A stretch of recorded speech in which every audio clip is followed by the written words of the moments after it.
individual whose appointment, hiring, performance, or discharge is being considered when necessary to prevent needless and irreparable injury to that individual's reputation and that individual's request to have a closed session.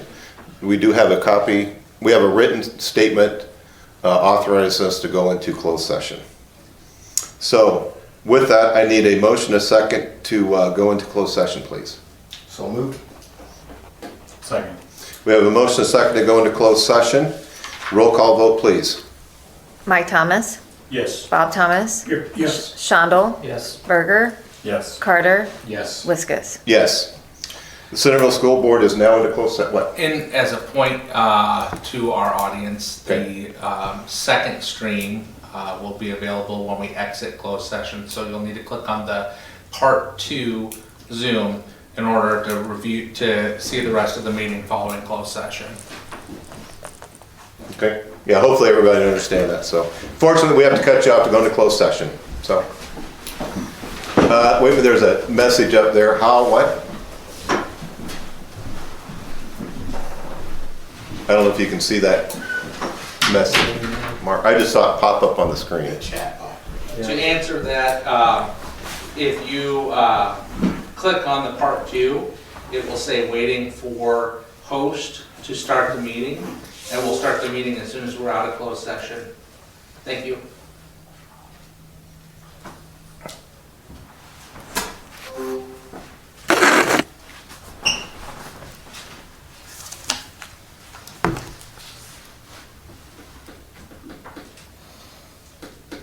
Recording stopped. Yeah, we still got a green light on the camera, so.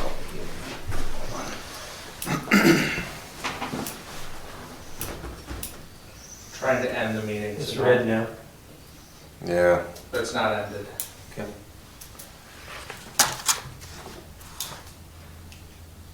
Don't want to sign a new host.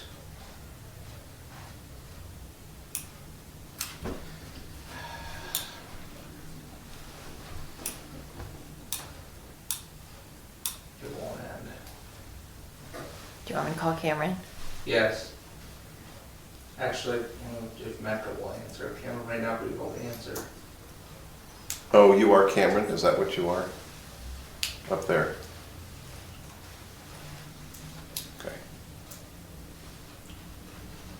I see the resemblance.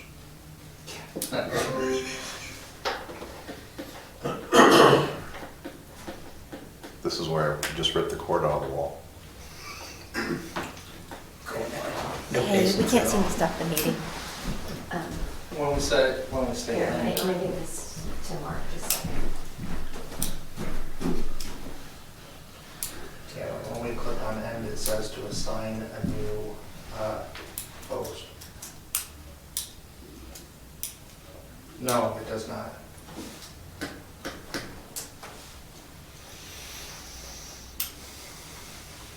Correct. Click the end button and it doesn't end it.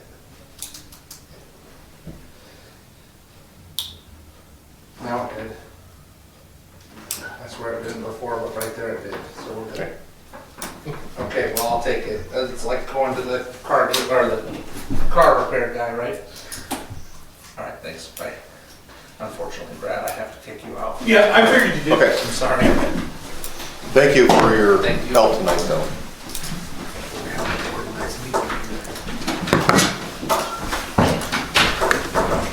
Okay. Do you have, So Lisa's going to pass around. We have a resignation of employment and release agreement. And I guess we have, you don't have a signed copy, but we have a copy signed from Mr. Hodges already. Yes. did I not print out the signed copy?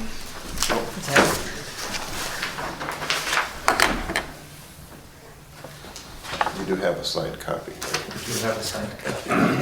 Shoot, should I go? Yeah. Oh, are we recording yet? Yeah, Okay. here. Yeah. Do we need to have that one here? Do you want me to go get the signed one? Yes. Let's do that, please.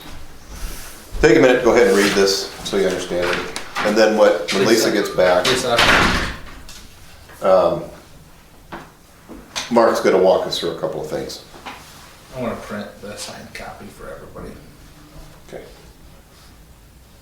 because there may be some slight differences to the unsigned copy.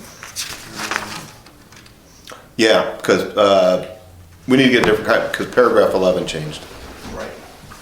That's the difference I was Yep. afraid of. I just clicked print and I'll grab it. Print failed. So as you read through, just know when you get to 11, that's been eliminated because Mr. Hodges is not over 40 years old. And that is a paragraph, those time limits are only needed for, if you're over 40 for age discrimination. That's the change. That's Not age discrimination, what do you call it? Yeah. Yeah, Yeah. you're right. Yeah, at 40 you become protected class employee by age. Lisa, I forwarded that to you. 4 months left.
Basically, as we would prefer not to have 2A in there, 2A gives us paragraphs 4, 5, and 6.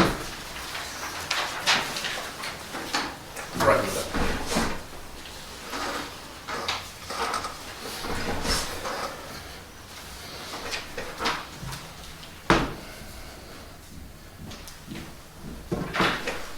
I'm sorry, here. Give me the old one, guys. So, this, Sorry, shred. Yeah. You guys want me to go ahead and start going through some of the bullet points from the lawyer? Or do people need another minute still? Okay.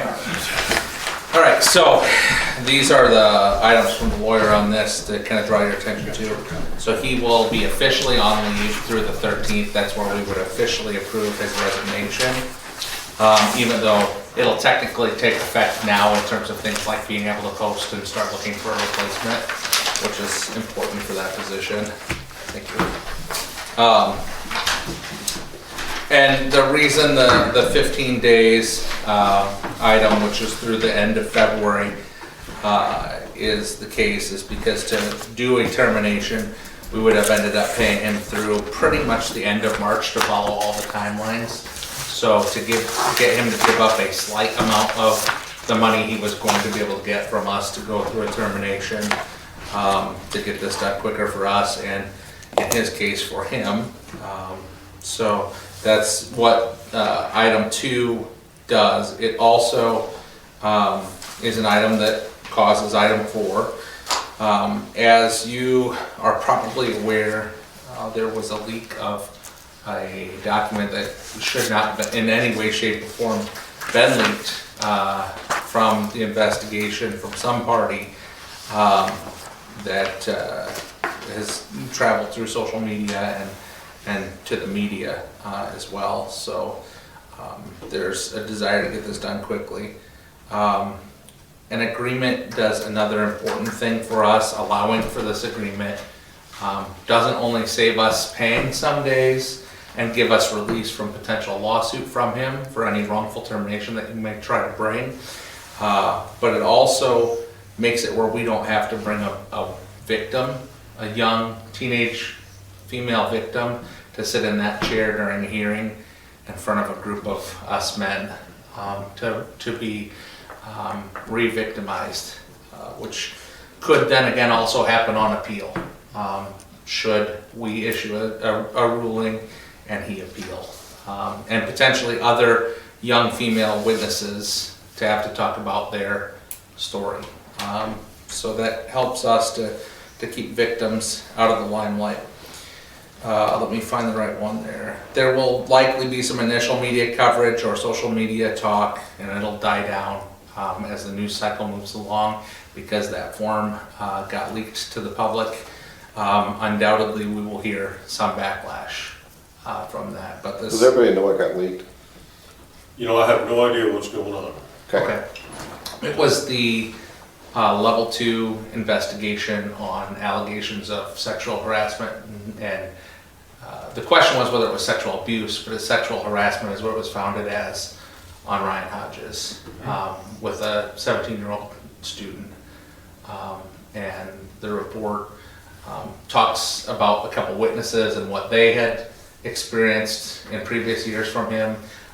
Unfortunately, I think doxing is the term in this case. There was another witness who didn't want to tell her story from some sexual contact, who now, her graduation year and her initials are out in the public because this document was released, and she's now doxed, and people will probably figure out who she was and what happened to her, and she wasn't ready to tell that story. She's trying to move on in life and Yeah. doesn't want to relive it. Sure. So I think, there's- But somehow the county attorney's investigative report got released and is floating around in social media. we have suspicions. We've checked our side. We've checked any place it was received here, any place it went from here, and from our office, it's not possible for it to have gotten anywhere. There are still a couple other parties who did receive by law a copy of that level 2 report, and they're not required by law to keep it confidential either. There's no law stating that they can't share that with somebody. It's just unfortunate because it kind of outs a couple other young ladies and what happened to them. So that is something that could come out of this here. I will tell you, for the sake of the district, there's an item in there that says that the young lady who was the center of the investigation had claims of staff member bullying her about the issue, and some students bullying her about the issue. We did deal with some student bullying. There is an investigation on a staff member. I will tell you, it's not concluded yet. However, what we're finding is it sounds more like girl had heard from a friend that they were talking about the issue in class, and the teacher said, knock it off, don't talk about that. That's not true. But again, I take it seriously, so if we find out that there was bullying, then I'll come right back to this table with another name if I have to, because I'm not going to let a victim be bullied by somebody in our school. I don't believe it's that, but because we can't comment on it, the story may well be Centerville staff bullies victim. So you may want to be prepared for that. So ending this quickly and getting the story done benefits us in that way. So bullet point 5, the leak is very concerning. Once this is over, I'll continue to investigate as appropriate. We have no authority over the other parties, so there's not a discipline that we can issue over that, but we'll continue to investigate because we want to know how the leak happened, so we know if we ever have to do an investigation again, we can try to avoid that if possible. We have a statement that Danielle has written that I will share with any media that requests additional information on this. Because it's a voluntary resignation, we're not allowed to discuss the specifics of the resignation. Danielle puts clearly with the information already out in the media, people will already know what transpired. They'll have a pretty good idea. But that statement was given to his attorney to look at and agree to because of the fact that the information was released out there, and we wanted to act in good faith to show we're not trying to trick anybody here. We are appalled by the fact that that was released as well. Covering ourselves with them, to be honest with you. If an employer calls, we'll simply advise of his dates of employment with the district. I will tell you as an educational leader, when you hear that someone was allowed to leave from a position in February as important as high school counselor, that says a lot. We've also filed 2 separate complaints with the Iowa Board of Educational Examiners regarding the outcome of our investigations. And we'll continue to investigate any allegations of bullying and harassment toward the victim. I'm told by the BOEE that because they're in the process of changing lawyers and very backlogged, that it will likely be months before they're able to get to reviewing that case. So, any questions? So he will continue to have a teaching license and, Until the BOEE reviews. Gotcha. Yeah. One question I would have is, where does the district set as far as possible legal action from the family of said victim? Yeah, that's why it's important that we do, as we've done, to investigate the claims of bullying and properly document those. In terms of legal action against the district, I mean, you would need to prove negligence in that case. Properly investigating, placing somebody on leave. What we did on the first day protected us from most of the potential damages by placing them on leave and removing that student from an unsafe situation. We also provided the student with a safety plan so that there's a family member that teaches at the high school and an associate that the student feels very safe with, that if she ever felt unsafe in a class or felt like a kid was talking about it or something was coming up or she needed to be somewhere safe, she could go there, and we worked that out with the parents. So that would be something that we would certainly bring up on our behalf for what we're doing.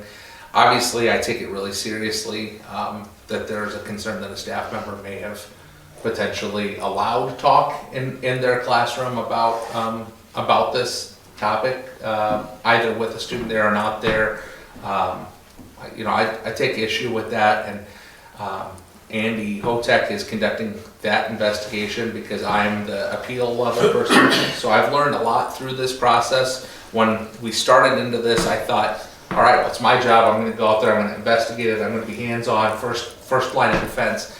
Technically, that takes away an appeal that a teacher is supposed to have. I think that's a policy that we reviewed this summer, isn't it? Yeah. This is how important board policies are. We updated these policies this summer. Right. Yep.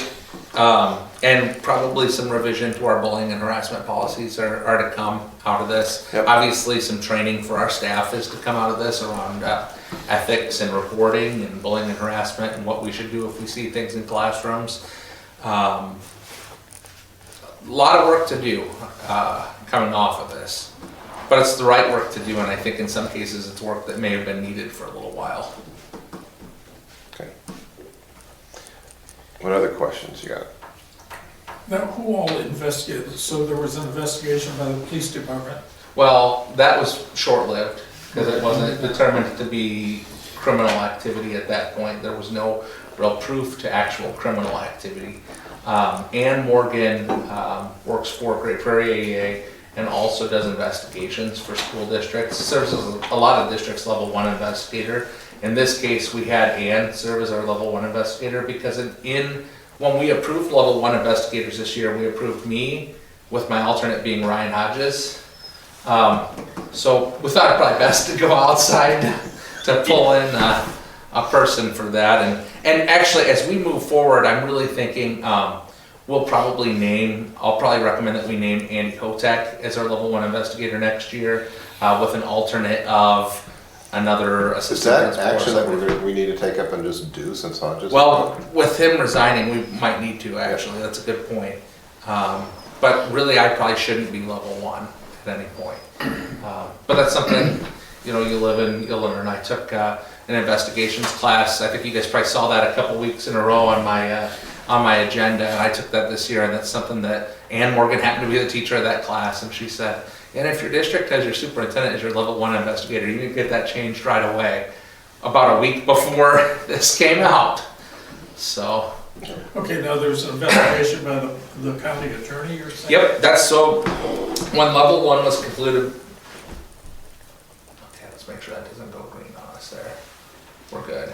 When level 1 was concluded by Ann, she refers it, because it was founded with her, she refers it to level 2. And our level 2 is the county attorney, who then conducted her really review of the documents to determine if a crime if a crime was committed, or if, really, how do they word that? So level 1 determines if the behavior would rise to the level of being some form of abuse or harassment. Level 2 determines, did this person actually do it intentionally? And in this case, it was founded as sexual harassment. So that's where we get the level 2 report. And so that, along with our level 1 report, all text messages, and interview notes that we have, were forwarded to Iowa BOE for them to review in terms of licensure. And they'll make a determination on whether they think what level it's founded. Right. Well, and if they think that it is worthy of loss of license and for how long. Yeah, so at this point, his license is in their hands, and what they do is, you know, if we were not to do this and we were to wait for the BOE to come back and they says, hey, we're pulling this license, then we'd have to terminate because he doesn't have a license. In this case, we're getting in front of that. And so whatever they do with his license is no longer a district matter, because if we approve this, he'll no longer be a district employee. And if they don't pull his license, which I would find hard to believe, but if they don't, we would be past the date by which we have to tell a certified employee that they don't have a contract for the next year, and we would be on the hook for his contract for next year. So in this case, waiting for the BOE wasn't something that we could do for the sake of the district.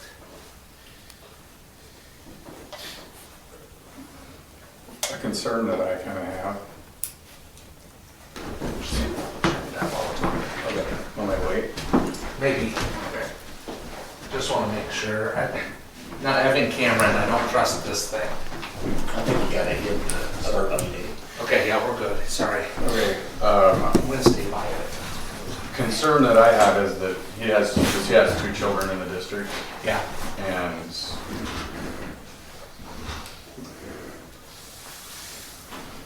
I would hate for any backlash to happen to them, Agreed. or anything that And I know transpired.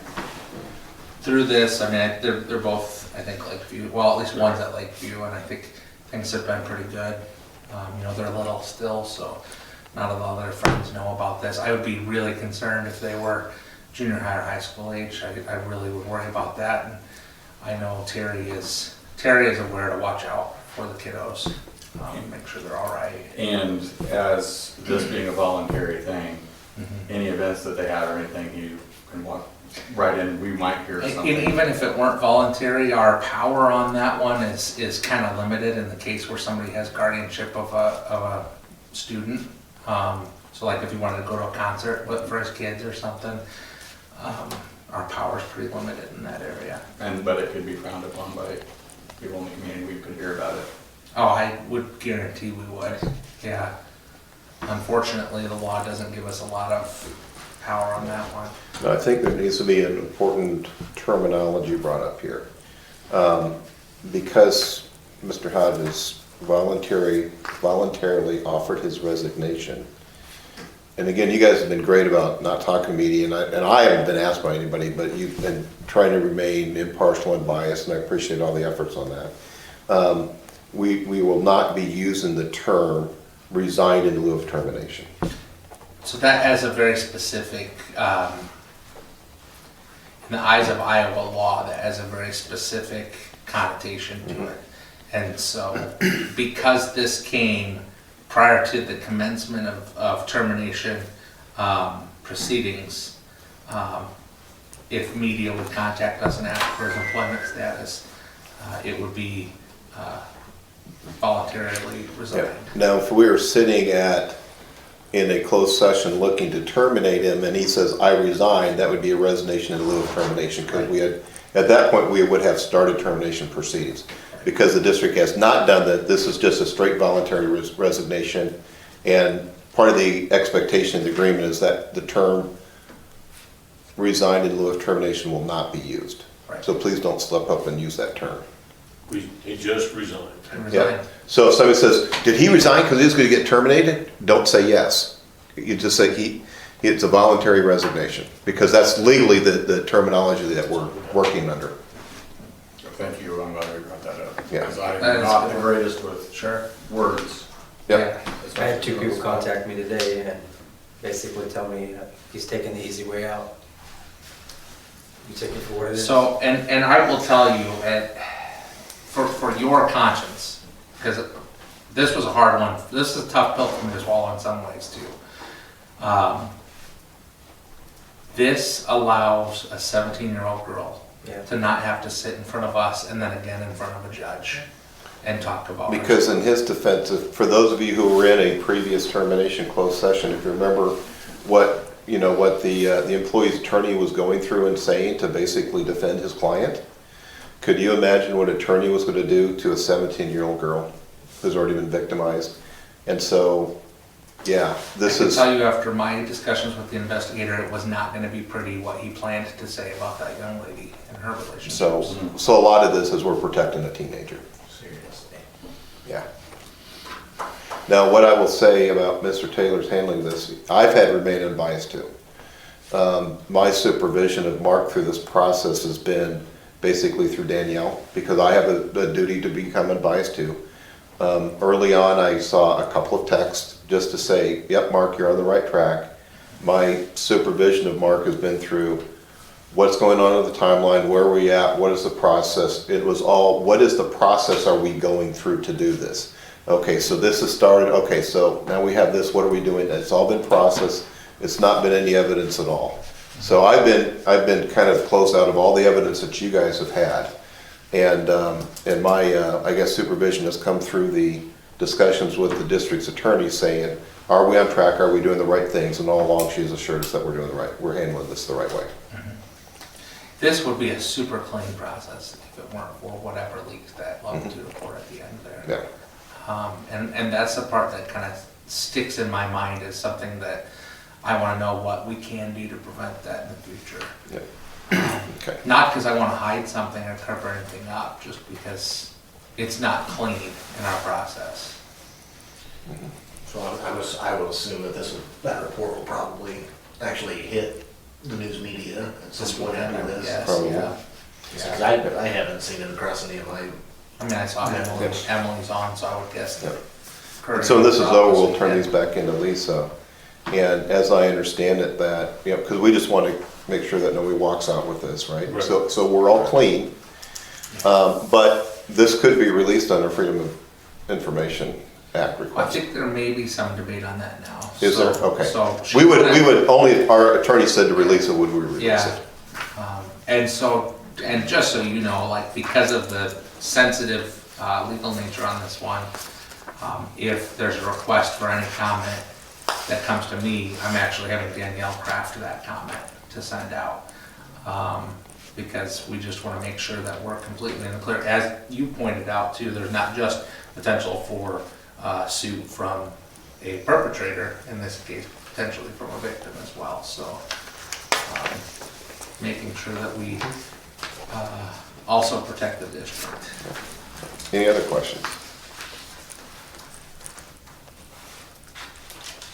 Have we missed anything from process, Lisa? Okay. Anything else? Anybody got any questions? Okay. So, the So way. the motion has to be very specific. Right, so actually, if Derek has a motion that was actually prepared for you, the attorney, it's very short, very brief. Do you want to let them know what it We is? can't make a motion in closed session. Correct? What, right, but. When we come out of closed session, we're correct. Come back, okay. We're getting good at this closed session Yeah. stuff, the unfortunately. motion is motion to approve the resignation and release agreement with Ryan Hodges as presented. That will be the motion. And that sentence will be the only thing in this meeting that includes the His name. name, so that will probably be the item that gets quoted.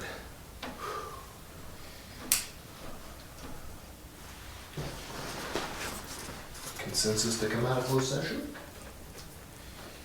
Thank you for your patience through this. This is the ugly part, isn't it? Thank you for your work. Thanks. I would echo that. Certainly not what you expected for 7 months in, but An adventure. I think you've, from what I've heard, you've definitely done more than a lot in of your predecessors, so. Yeah, okay. So we have consensus to come out of, are there any objections of coming out of closed We don't session? vote on that? No, we don't, we cannot, because we can't have a motion, a second, and a vote in closed session. It's the weird one. Yeah, I remember. All right, Are you ready? okay.